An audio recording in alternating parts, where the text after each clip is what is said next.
আসসালামু আলাইকুম। সবাইকে শুভেচ্ছা জানাচ্ছি। মাসুম মাহবুব দেখছেন ওপেন দ্য ইউটিউব চ্যানেল এবং মাসুম মাহবুব ফেসবুক পেজ। আমার ছেলে এসছিল স্টুডিওতে। দর্শক, ইরানের সর্বশেষ অবস্থা জানাবো এবং লাইভ আপডেটের কিছু ভিডিও আপনাদের দেখাবার চেষ্টা করব। আপনারা অনেকেই বলছেন, মাসুম ভাই ভিডিও দেখান। ইরান জুড়ে শোকের ছায়া নেমে এসছে। পাশাপাশি মার্কিন প্রেসিডেন্ট ডোনাল্ড ট্রাম্পের ঘুম ভাঙল এবং তার ভুল ভাঙল। তিনি বললেন তিনি একটা ভুলের মধ্যে ছিলেন। ট্রাম্পের সেই ভুলটা কি ছিল? দর্শক, প্রথমেই আমরা একটু জানাজার ফুটেজ দেখে আসি, তারপর আমরা আপনাদেরকে একটা একটা করে খবর দেওয়ার চেষ্টা করব। رج به رج شعله شعله از داغ من میسوخت رج به رج شعله شعله از داغ আমরা দেখলাম ইরানের প্রেসিডেন্ট মাসুদ পেজেশকিয়ান সেই শোকের স্থানে আছেন, শোক জানাতে গেছেন। عمياتي بالبراءة من واللعنة عليهم وبالسلام اللهم لعن أول ظالم ظلم حق محمد وآل محمد يا أبا عبد দর্শক, আপনারা দেখছেন ইরানের সেই শোক মুহূর্তের ছবি।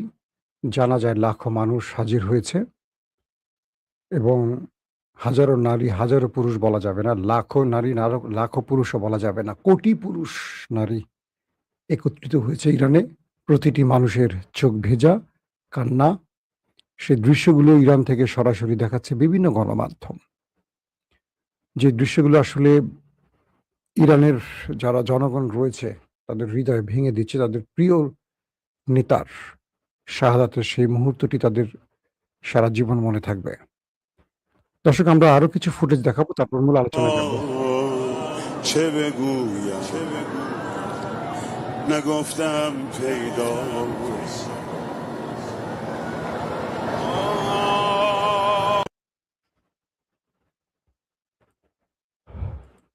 আসলে গত কয়েকদিন ধরে এই সংবাদগুলো, এটা ছিল মূল জানাজার ভিডিও।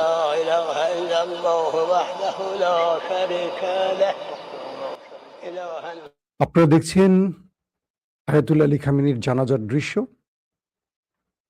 বলা হচ্ছে 1 কোটিরও বেশি মানুষ সেখানে উপস্থিত হয়েছে। আমরা দেখাচ্ছি আপনাদের সেই জানাজার দৃশ্য। وأشهد أن محمدا عبده ورسوله أرسله بالهدى ودين الحق ليظهره على الدين كله ولو كره المشركون وأشهد أن الساعة آتية لا ريب فيها وأن الله يبعث من في القبور الله أكبر اللهم صل على محمد وآل محمد وبارك على محمد وآل محمد وارحم محمدا وآل محمد كأفضل ما صليت وباركت وترحمت।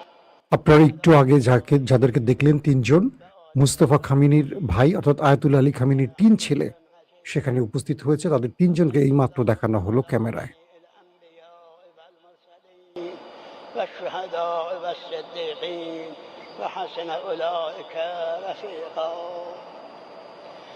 الله أكبر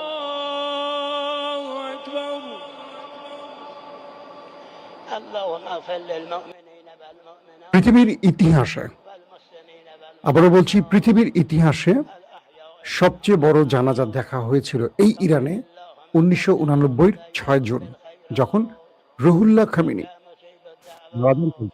إنك قاضي الحاجات বলা হচ্ছে এরপর إنك দ্বিতীয় নয়, এরপর সকল রেকর্ড ভেঙেছে আয়াতুল্লাহ আলী খামেনির এই জানাজার দৃশ্যটি, মানুষের উপস্থিতি। আমরা বাংলাদেশে এই দৃশ্য দেখেছিলাম 2 থেকে 3 বার। একবার ছিল শহীদ প্রেসিডেন্ট জিয়াউর রহমানের জানাজা, একবার ছিল বেগম খালেদা জিয়ার জানাজা, একবার ছিল আমাদের প্রিয় ভাই ওসমান হাদির জানাজা। وابن عبدك وابن এই তিনটি দৃশ্য আমাদের হৃদয় পটে বা লিখা আছে বা বাংলাদেশের ইতিহাসে স্বর্ণাক্ষরে লিখা আছে, কিন্তু যারা এই দেশকে শোষণ করেছে তাদের أعلم منه জানাজায় আমরা 15 থেকে 17 জন মানুষ সর্বোচ্চ দেখেছিলাম। وأنت أعلم به منا اللهم اغفر له اللهم اغفر لنا আপনারা যে ফুটেজটি দেখলেন আমি আবার একটু দেখাচ্ছি। একটা ছোট্ট কফিন দেখতে পাচ্ছেন আপনারা ফুটেজের উপরে। এই কফিনটা হলো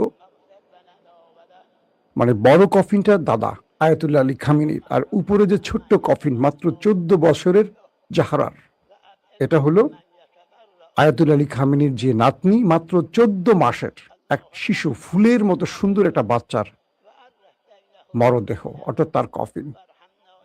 এই একটি কফিন পুরো পৃথিবীকে নাড়িয়ে দিয়েছে যে কি অপরাধে এই ছোট্ট শিশুটির প্রাণ কেড়ে নিল। শুধু এই ছোট্ট শিশুর নয়, 250 প্রায় 200 বলা যাবে, 250 স্কুলের কোমলমতি শিক্ষার্থীর প্রাণ কেড়ে নিয়েছিল দখলদার দেশ দুটো, যেটা পুরো পৃথিবীর সকল মানুষের হৃদয় নাড়া দিয়েছে। আপনারা জানাজার দৃশ্য দেখতে পাচ্ছেন, কোনো ক্যামেরা নেই, পৃথিবীর এমন কোনো ক্যামেরা নেই যে ফুল একটা ফ্রেমে সকল দৃশ্য দেখাতে পারবে। 1.5 কোটি মানুষকে একসঙ্গে দেখাবার মতো কোনো লেন্স আবিষ্কার এই পৃথিবীতে হয়েছে বলে আমার জানা নেই। অনেকেই প্রশ্ন করছেন, না আজকে তার জানাজা হচ্ছে ধারাবাহিক 9 তারিখ পর্যন্ত হবে, তার মরদেহ ইরাকেও যাবে এবং মাসদাদ তার প্রিয় জন্মস্থানে 9 তারিখে জানাজা মানে তাকে দাফন করা হবে। এই পর্যন্ত এটা কয়েকটি শহরে যাবে এবং ইমাম হোসেনের শাহাদাত স্থান কুফা ইরাকে, সেখানেও যাবে এটি।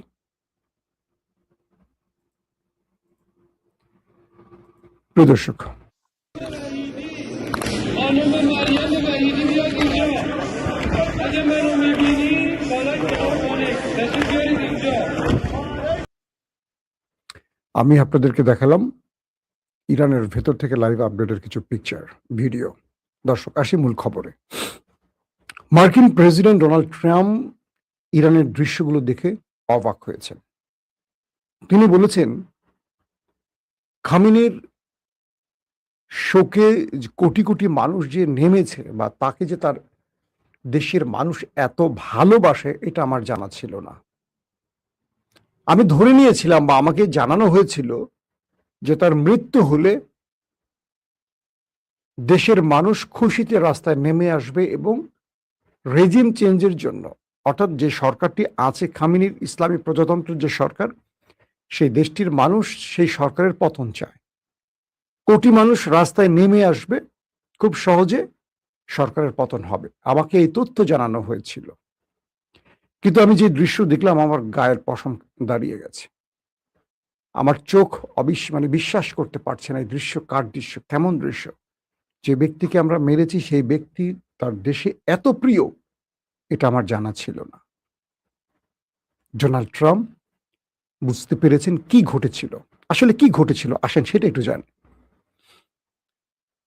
ইসরায়েল তার গোয়েন্দা বাহিনী ইন্টেলিজেন্স এজেন্সি মোসাদ তারা একটা রিপোর্ট তৈরি করলো যে ইরানের ভেতরে কিভাবে সরকার পতন ঘটানো যাবে, নিউক্লিয়ার প্রজেক্ট এবং মিসাইল প্রোগ্রাম ধ্বংস করা যাবে।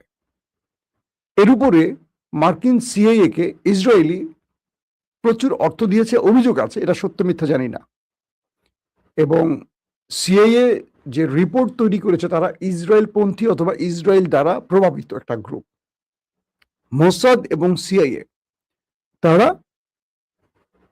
ভিন্নভাবে রিপোর্ট তৈরি করলো যেভাবে খামেনি সরকারের পতন কিভাবে ঘটানো যাবে এবং কিভাবে আমেরিকা ইসরায়েল এখানে তার ক্ষমতা লবি স্টাবলিশ করবে।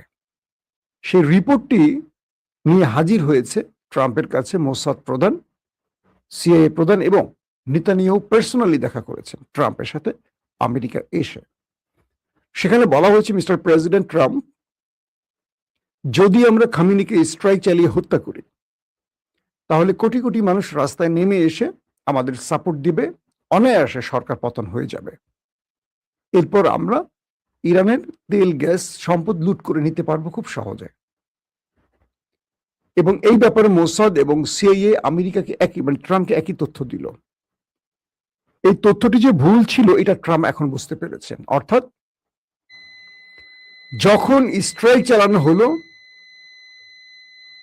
বিদ্যুৎ চলে গেছে আবারও, যখন স্ট্রাইক চালানো হলো, টপ লিডারদেরকে, সুপ্রিম কমান্ডার সহ টপ লিডারদেরকে হত্যা করা হলো, তারপর একটা মানুষ রাস্তায় নামলো না, বরং শোকে মানুষ, বিক্ষোভে মানুষ, ঘৃণায় মানুষ, ক্ষোভে মানুষ রাস্তায় নেমেছে ট্রাম্প বা ওই দেশটির প্রতি।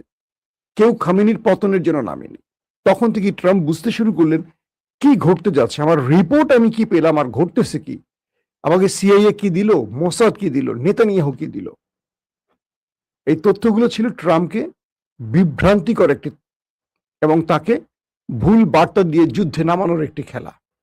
এখন ট্রাম্প বুঝতে পারছেন। ট্রাম্প বলছেন যে তাকে এই ভুল দৃশ্য তুলে দিয়ে বা ভুল তথ্য বা ভুল অ্যাজাম্পশন বা ভুল মেসেজ দিয়ে, ভুল রিপোর্ট দিয়ে যুদ্ধে নামানো হয়েছে। প্রকৃত অর্থে যদি তিনি জানতেন যে খামেনি তার দেশে এত প্রিয়, তিনি এই অ্যাডভেঞ্চারে যেতেন না, তিনি এই ভয়ঙ্কর খেলায় যেতেন না। বুঝতে পারছেন? মিস্টার নেতানিয়াহু আগামী সপ্তাহে ধারণা করছি তিনি আবার আমেরিকা সফরে যাচ্ছেন। তিনি ট্রাম্পের কাছ থেকে বড় কিছু বাগাতে চাইছেন, অথবা তার সাথে ট্রাম্পের যে দূরত্ব সেটা গোছাতে চাইছেন, অথবা কোনো গ্রিন সিগন্যাল আনতে যাচ্ছেন। কিন্তু ট্রাম্প আয়াতুল্লাহ আলী খামেনির জন্য তার দেশের মানুষের শোক কান্না দেখলেন নিজ চোখে। ট্রাম্প প্রশাসন পৃথিবীর প্রতিটি দেশকে নিষেধ করার পরও 100টি দেশ প্রায় ইরানে পা রেখেছে, 100টি দেশের প্রতিনিধি ইরানে পা রেখেছে। ট্রাম্প নিষেধ করার পরও ট্রাম্পের নিষেধ অমান্য করে পৃথিবীর বহু দেশ ইরানে এসে শোক জানাতে। এই দৃশ্যটি ট্রাম্পকে নতুন করে ভাবাচ্ছে, কারণ ট্রাম্প বুঝতে পারছে তার ওয়ার্ল্ড অর্ডার ভেঙে পড়ছে একটা ভুল সিদ্ধান্তে। তিনি ইরানে হামলা করে পুরো আমেরিকাকে ভয়ঙ্কর বিপদে ফেলেছেন। আমেরিকার অস্তিত্বে টান পড়ে গেছে। আমেরিকার যে হুকুমত বা আমেরিকা যে পুরো পৃথিবী কন্ট্রোল করতো তার এক নির্দেশে, সেই নির্দেশ আর মানুষ মানছে না, কারণ ইরানের কাছে আমেরিকার পরাজয় ঘটে গেছে। এটি এখন ট্রাম্প হারে হারে বুঝতে পারছেন। ট্রাম্প বলছেন যে তার মানুষ কিভাবে কাঁদছে তার জন্য। আমি কি জেনেছি আর ঘটছে কি, এগুলো আমাকে জানানো হয়নি বা আমি জানতাম না আমি নিজ চোখে না দেখলে। বুঝতে পারছেন? ট্রাম্পের দুইটা পজিটিভ ব্যাপার কি, তিনি প্রচুর মিথ্যা কথা বললেও তিনি আমেরিকাকে ধ্বংসের জন্য পারফেক্ট একজন ব্যক্তি। প্রচুর মিথ্যা বলেন, আবার সিদ্ধান্ত পরিবর্তন করেন, আবার কখন সত্য বলে ফেলেন অবলীলায়, নির্দ্বিধায়। বুঝছেন না এই সত্য তাকে কি ক্ষতি করতে পারে। বয়স হয়ে গেছে তো আসলে। তো আমেরিকাকে ক্ষতি করার জন্য বা ধ্বংস করার জন্য ট্রাম্পের মতো প্রেসিডেন্ট যথেষ্ট। কিন্তু তিনি এখন বুঝতে পারছেন নেতানিয়াহু বা মোসাদ তাকে কত বড় ট্র্যাপে ফেলেছে। এটি হারে হারে বুঝতে পারছেন, কারণ যে রিপোর্ট ট্রাম্পকে দেয়া হয়েছিল পুরোটাই ছিল বানানো, মিথ্যা, ভুয়া। ইরানে হামলা করে আমেরিকা বুঝতে পেরেছে তারা সবচেয়ে বড় ভুল করেছে। মুস্তাফা খামেনি তার বাবার জানাজা আসার প্রত্যাশা ব্যক্ত করেছেন। তাকে ইন্টেলিজেন্স আইআরজিসি বাধা দিচ্ছে, বলছে যে না। খামেনির বাকি যে 3 পুত্র তারা জানাজায় এসছেন। আইআরজিসির পক্ষ থেকে বলা হয়েছে মুস্তাফা খামেনিকে যে আপনি যদি জানাজায় আসেন, আপনার পুরো গতিবিধি ওরা স্যাটেলাইট ক্যামেরা ধারণ করবে। আপনি কোত্থেকে বেরোচ্ছেন, কোথায় ঢুকছেন, পুরোটাই ওরা রেকর্ড করবে এবং সেই স্থানে ওরা স্ট্রাইক চালাবে। হয় ডাইরেক্ট স্ট্রাইক চালাবে, অথবা আপনি যখন আবার নিরাপদে ফিরে আশ্রয় নেবেন সেখানে স্ট্রাইক চালাবে। কারণ এই যুদ্ধের সময় আলী লারিজানি সহ বেশ কয়েকজনকে ঠিক সেম ভাবে অ্যাটাক করেছে ইসরায়েল এবং আমেরিকা। অর্থাৎ ইমাম আয়াতুল্লাহ আলী খামেনির 3 ছেলে জানাজায় আসলো, মুস্তাফা খামেনিকে আসতে বাধা দিয়েছে তার দেশের নিরাপত্তা বাহিনী বা আইআরজিসি বা ইন্টেলিজেন্স।